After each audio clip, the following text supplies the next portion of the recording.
In this video we will be conquering Calradia by being Genghis Khan. We choose the Khuzaits because it is closest to Mongols. This video took me a long time to make, so please drop a sub. The challenge will be completed once we conquer all the lands. Obviously our name is going to be Genghis Khan. We will also play on the hardest settings so it's enjoyable. As Genghis Khan got ready to go out for his adventure, trouble already met him. He was faced with 12 bandits right out of the gate. Genghis Khan was extremely angry, so he fought them. Little did he know, this was a mistake. At first, he easily killed them because he had arrows and a horse. But he forgot to plan out what he was going to do, because he had a little bit of arrows. He felt very good to headshot these peasants, and started to get cocky. But once he ran out of arrows, things got really bad. He got humbled and decided to be more careful.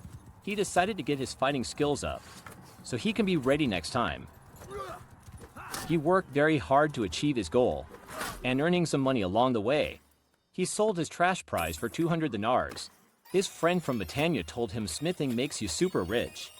He started grinding smithing because he wanted a huge army. After weeks of hard work, he made some decent swords and sold them for a good profit. He was happy because he made 15,000 dinars. Couple weeks later, Genghis Khan figured out how to make better swords. It took him a long time, but it paid out in the end. He had a lot of dedication. His swords sold for 10,000 dinars each, and he was getting closer to his goal. He went to every city to sell his magnificent swords, and his goal was to reach 100,000 dinars. He decided to raid a village, because he needed to reach Clan Tier 1. He also wanted to join the Khuzaits as a mercenary, so he can gain relations. He was very excited for his first raid. He learned a very unique strategy for horse archers. He named it the Feigned Retreat. His strategy was to split the horse archers into groups and hit them from the front and back. This makes it if they go to one group, they get hit from behind, and if they go to the other group, they get him from the back from them. Genghis Khan felt very proud of what he is doing, but he remembered to not be cocky because it will all end bad. He won the battle with no casualties, which makes him more confident. His troops get upgraded, which make them more deadlier. He found a Khuzait army and decided to talk to them, so he can be a mercenary. They were at war with Sturgis, so he was lucky. Genghis Khan's plan was to reach Clan Tier 3 and become a vassal, so he can take a fief and leave. He got stuck in a sticky situation, outnumbered almost 3 to 1. But he was confident in his army and in his strategy. And of course he attacked them. His biggest threat right now is the cavalry, because they were high tier. He first wanted to wipe out their heavy cavalry, before moving on to their foot troops. After he wipes out the heavy cavalry, he will use his tactic to completely demolish the Sturgeon's infantry. Genghis Khan knew this was going to be a tough battle, so he was very focused. Now, he is going to use his strategy. Since there is no more heavy cavalry left, he will place the first group behind the infantry and archers, and the other horse archer group in front of them so they take the most damage. The Sturgeons have no clue what is happening, and are just sitting ducks. In this moment, Genghis Khan realized he can take on armies 5 times his size. The battle was heated since the Sturgeon's infantrymen blocked all the shots. They were running low on ammunition, so he did a tactical retreat to replenish their ammunition. Since he was injured, he can only command his troops and not participate in the battle. But since his men were brave and trained enough, he believed in them to beat the Sturgeon's infantry. The infantry got trapped in the middle, and were getting hit from all angles. Their infantry were slowly falling apart from the horse archers. Volley of arrows. If the infantry got too close, he would move them further away while making the other group come closer. This ensures no casualties and a huge victory.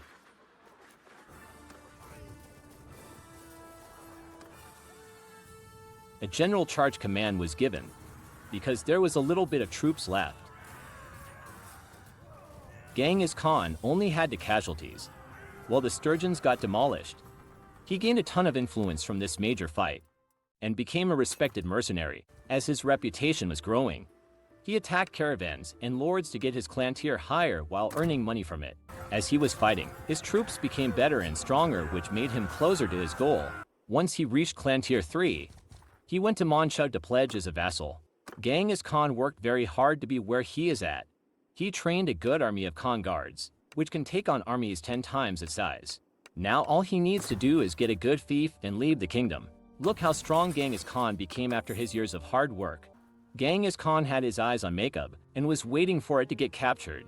Once it got captured, he would siege it and get it all for himself. But the Southern Empire captured Shaken, so Genghis Khan sieged it to get it for himself. But something terrible was about to happen, and this was going to be his biggest test yet. The Southern Empire attacked with 1,000 troops. Genghis Khan was outnumbered heavily and he had to think of something. He decided to use his ultimate strategy that will in the future make him one of the best conquerors of the world. As the battle started, things were already getting heated up, but it was going in Genghis Khan's favor. The Southern Empire killed more troops than he did, but all the losses came from the other lords and not from his horse archers. His horse archers were dealing heavy damage to the Southern Empire, while taking little to no casualties. Once the infantry got stuck in the middle, it was checkmate for Genghis Khan. The infantry tried to think of something to counter the feigned retreat. Genghis Khan almost wiped out their highest tier troops. While reinforcements for Southern Empire came, the Southern Empire started to panic because they were getting shot from everywhere. At this moment, Genghis Khan said some wise words. One arrow alone can be easily broken, but many arrows are indestructible. Only 3 deaths for Genghis Khan, while 400 deaths for the Southern Empire. Once the battle was over, Genghis Khan started the attack on Shaken. His plan was to get to the ladders before they arrived, because it was a surprise attack. His plan was working, and the Southern Empire defense was falling apart. Once most of the infantry were gone, he gave them a charge command to clean up the rest, and just like that he recaptured the fief. Now he was waiting for the voting and was hoping he was one of the candidates. The votes weren't in his favor, so he used up most of his influence.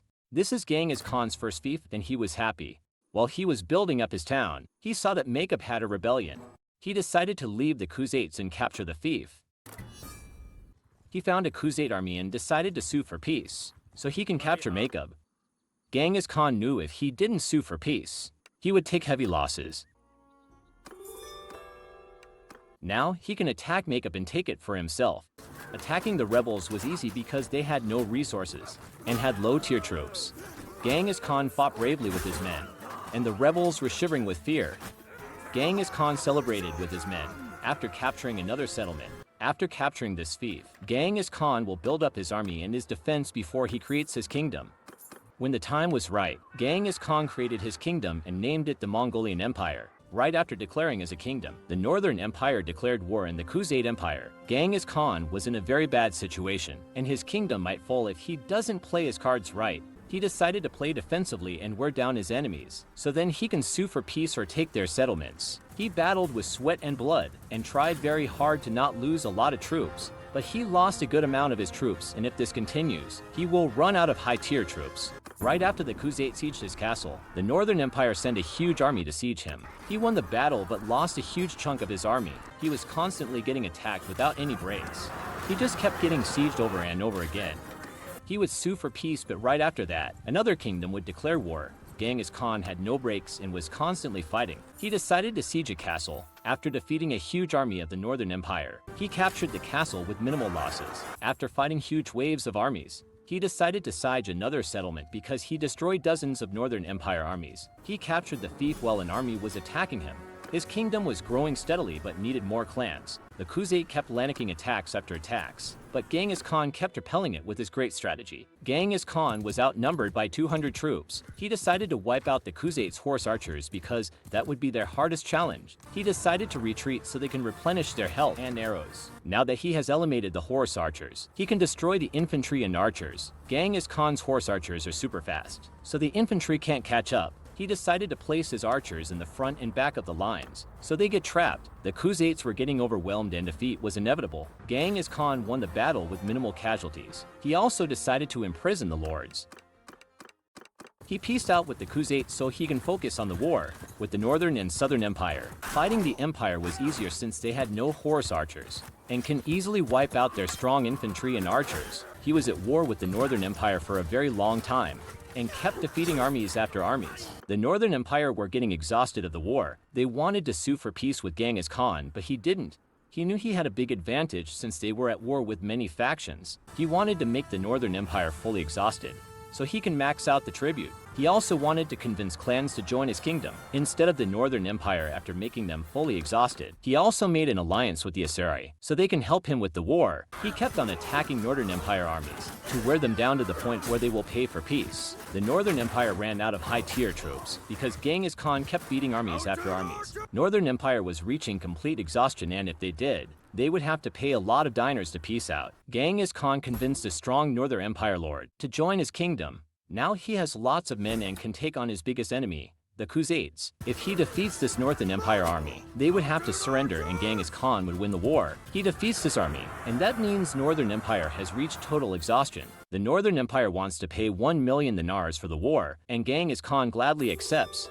Now, he can fight the Khuzaites since he has more troops. His goal is to take over all the lands of the Khuzaites and expand from there. For the first part of the war, he wanted to defend and wear down the numbers of the Khuzaites before capturing the cities. He went to defend Ursakala castle from the Khuzaites. The Khuzaites' horse archers were causing most of the casualties, and he needed to get rid of them. After a couple rounds of exchanging casualties, most of the horse archers were gone, and he can proceed to use the feigned attack strategy. His troops were firing volleys of arrows that could not be dodged. Slowly but surely Genghis Khan would defeat the first army of the Khuzaites. He won the battle with small casualties. He needed to wipe out the high-tier armies, so he can capture the cities easily. He also captured the lords so they can't go and make more armies. But then Genghis Khan decided to peace with the Khuzaites to take over Mysia from the Northern Empire since they were very weak. He also wanted to recruit more clans, since they would be more willing to join because Northern Empire was weak. He easily defeated the Northern Empire defense. Since they only had 100 troops, he was taking little note of casualties, and things were looking very good. He won the battle with only 1 casualty, which was super good. The Northern Empire are way weaker now, since they only had a couple of fiefs left and no armies since Genghis Khan killed them all. But suddenly the Western Empire declared war, and they were very strong. He decided to peace out with the Northern Empire so he can defend himself from them. He wanted to wear them down so they can't be dominated. Right after that, the Khuzaites declared war again. So Genghis Khan had to peace out with the Western Empire for a little bit to fight the Khuzaites and take over every land they own. Genghis Khan's plan was to defend until they run out of troops, to create an army so he can attack them. He wanted to capture Baghdad and the castle next to it. Genghis Khan wanted to eliminate their horse archers, so they don't cause any trouble.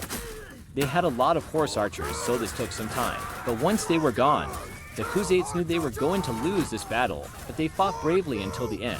Genghis Khan gave them a charge command to wipe all the rest of the troops. Genghis Khan won with barely any casualties, and if they kept going like this, they would capture the whole Khuzaite territory and be the new Mongols. His castle next to Baghdad was getting sieged, and he went to defend it. His horse archers were doing so well that the Khuzaites couldn't do anything to counter it. He won the battle but lost a decent amount of troops. Now he can go siege Kaysar Castle, since he took out the main armies and captured the lords. His horse archers are so good that they dominate normal archers, even on foot. He was taking barely any losses, and this would be a big win if they do have little losses. Genghis Khan gave them a charge command because he wiped half of the infantry that was guarding the ladders.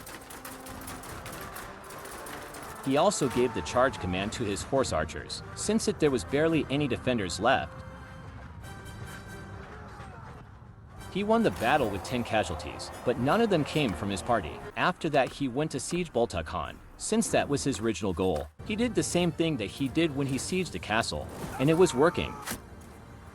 His Khan guards were completely obliterating the infantry because of their glaive. They lost a good chunk of their army, but it was worth it. Genghis Khan was on a rampage. He was sieging everything and taking small losses. He successfully took over the castle with barely any losses, and celebrated his conquest. He remembers how the Khuzait kept declaring war on him, and now Genghis Khan is hitting them hard. Out of nowhere, the Khuzaites bring 2,000 troops and siege Amprela. Genghis Khan set up his troops strategically, so the Khuzaites can't get in. This was the biggest battle that Genghis Khan was in. The Khuzaites brought all their troops here, and if he wins this big battle, he can capture all the cities before they build up their troops from this massive loss. Genghis Khan was fighting ferociously and his army got inspired. They all were fighting until their last breath. The Khuzaits were getting scared of how brave his men were. Genghis Khan and his men were holding the ladder choke point very well. None of the Khuzaits could get an advantage. Sadly, Genghis Khan got injured, but his men were still motivated and determined to win this huge fight. They beat the first wave of attack with only 25 deaths, while they had over 600. They beat the second wave of attack with only 5 deaths. The Khuzaits' troops got wiped out while the Mongolian Empire barely lost any troops. With this huge advantage, Genghis Khan attacked the heart of the Khuzait Empire, Ortengard. Genghis Khan helped his horse archers by killing all the infantry that was guarding the ladder choke point. He wanted to minimize his losses so he can keep attacking cities. After many shots of the Mongol, he gave his troops to clean up the rest of the defense of the Khuzaits. There was many dead bodies on the floor and he felt bad. He absolutely destroyed the Khuzait defense with arrows. No soul was left and he had no mercy on them. He captured Ortengard and set his foot to capture more cities. He went to siege Hakan Castle because he wiped out every single army that the Khuzaits had. He didn't want them to build up an army again, so he kept sieging. He captured the castle and his kingdom was expanding rapidly. His economy was stabilized and he had enough clans to make a big army. This is how the Mongolian Empire looks like right now. He almost completely took out the Khuzaits. He went to siege Akalat since there was no Khwarazm army in sight. He captured it and now he took over the Khuzaits and changed it into the Mongolian Empire. Genghis Khan in the future would capture everything and everyone. He would conquer Calradia. If you want to see Genghis Khan conquer the whole world, make sure to like and subscribe since I'm trying to reach 100 subscribers. See you in the next and last part.